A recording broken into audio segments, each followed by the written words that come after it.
Hi, Rachel Crow, and I wanted to do a video and talk to you about my healing manifesto.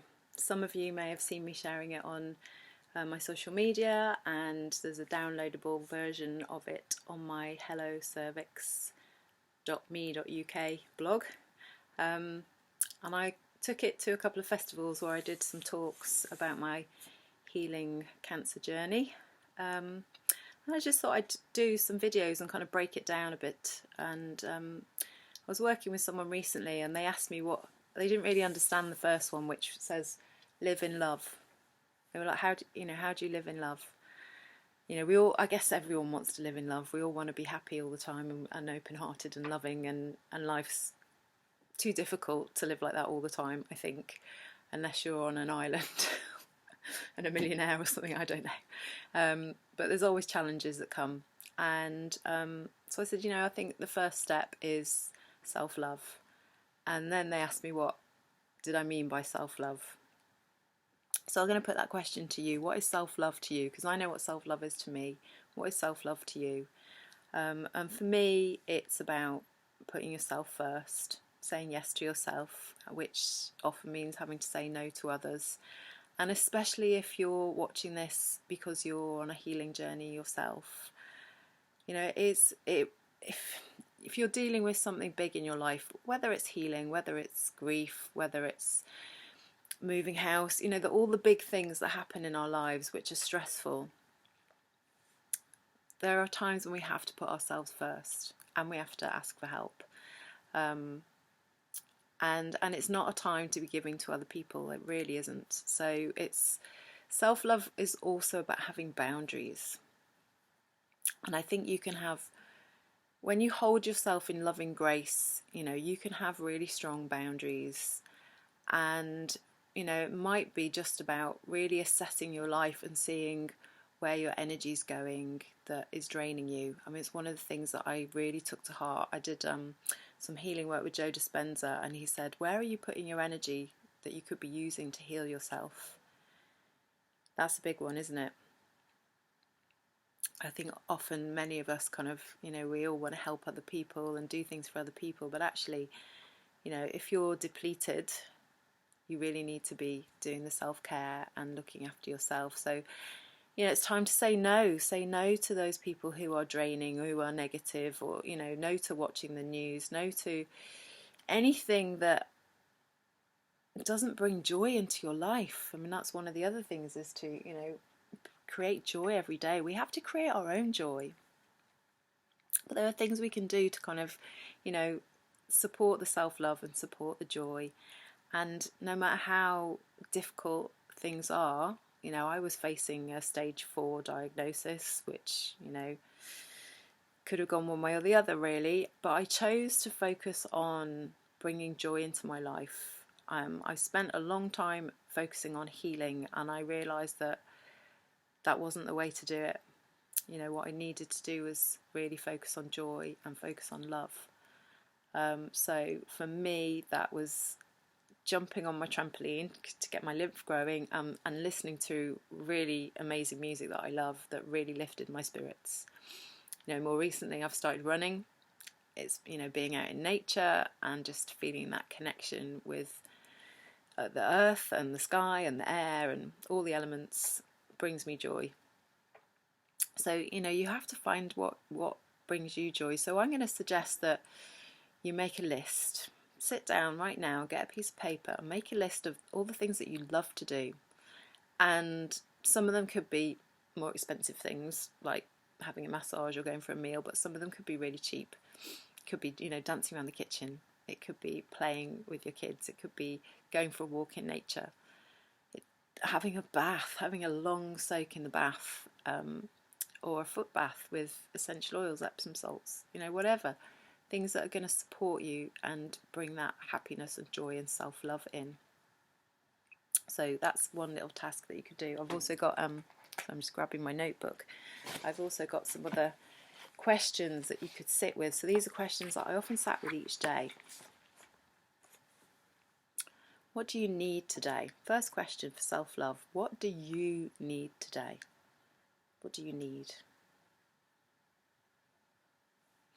And then the second thing to write down, it's not really a question, is, how are you feeling today? If you're feeling low or you're feeling tired, it's not a day to be jumping up and down on the trampoline or whatever. It's a day for quiet, maybe, listening to an uplifting podcast or watching a comedy. It's really simple. These things are so simple. We try and make them really complicated. So, how are you feeling today? Who do you trust?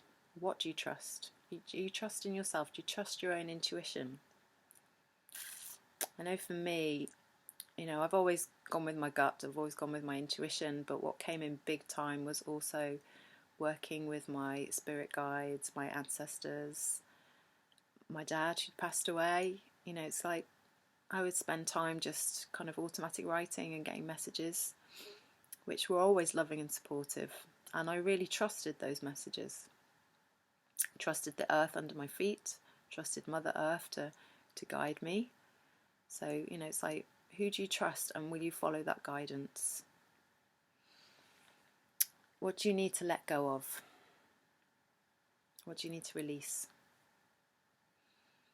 So sometimes that can be hard, and I'm still working on that one. I'm actually decluttering at the moment, which is physical release. When you kind of look around and you just think, oh, it's too much stuff. Haven't worn those boots for 3 years. I haven't worn those clothes for, But it can be other things that you want to let go of. So, maybe there's someone, this is part of the next one, someone that you need to forgive and let go of a resentment. So, maybe writing in your journal, I forgive. And usually it starts with me. Forgive myself. I might have made a mistake yesterday, or I might have done something that I beat myself up about. So start with forgiving yourself. It's another step in self-love. And anyone else. And sometimes it's really hard. But you know what? Forgiveness is for us. It's not for the other person. They don't know what you're doing. They don't give a monkey's how you feel about them. Forgiveness helps us let go and move on. And then lastly, what do you celebrate? What are you celebrating in your life? Even if with a stage 4 cancer diagnosis, I could find things to celebrate. I had a massive party for my 50th.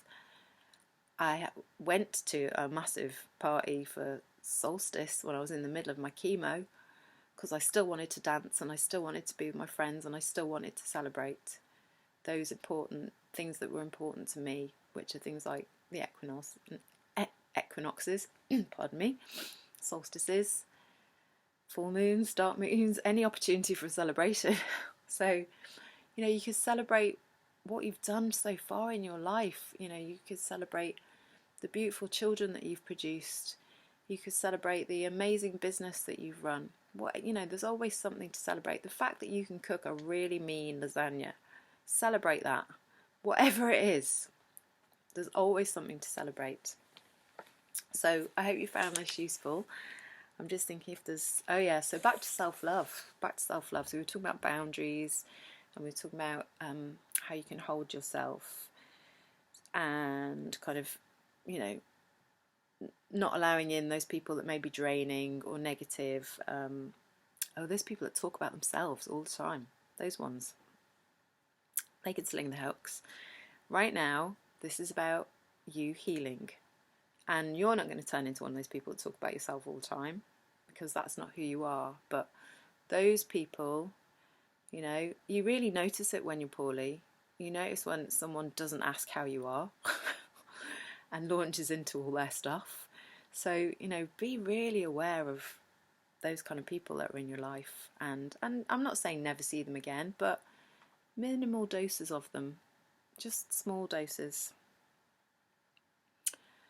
Do some inner child work.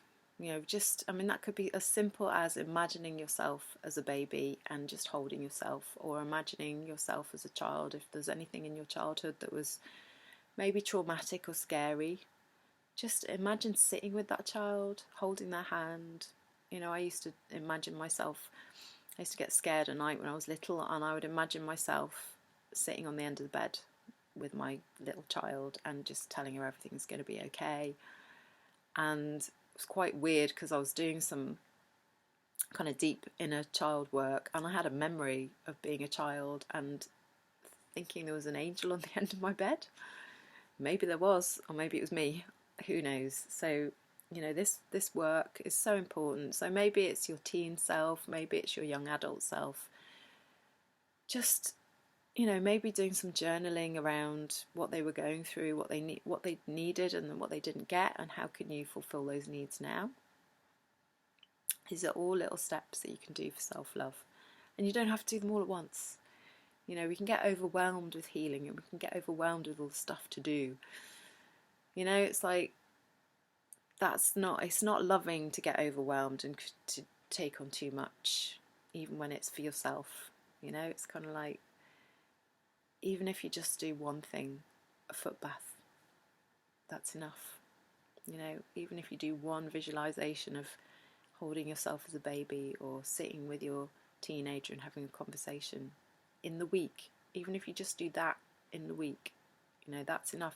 They're all stepping stones. And I would just finish this with saying, surround yourself with kindness and care. Imagine if everybody in the world lived from a place of kindness. What different place we would live in. You can start by being kind to yourself, surrounding yourself with kindness, surrounding yourself with care. And I'm going to leave it there. So I hope this has been helpful, and I'm going to come back and I'm going to touch on some more of these topics, but I kind of feel like I'm just going to do them bite-sized chunks. So sending you all so much love. Hope you're all enjoying the summer weather, and I shall see you soon.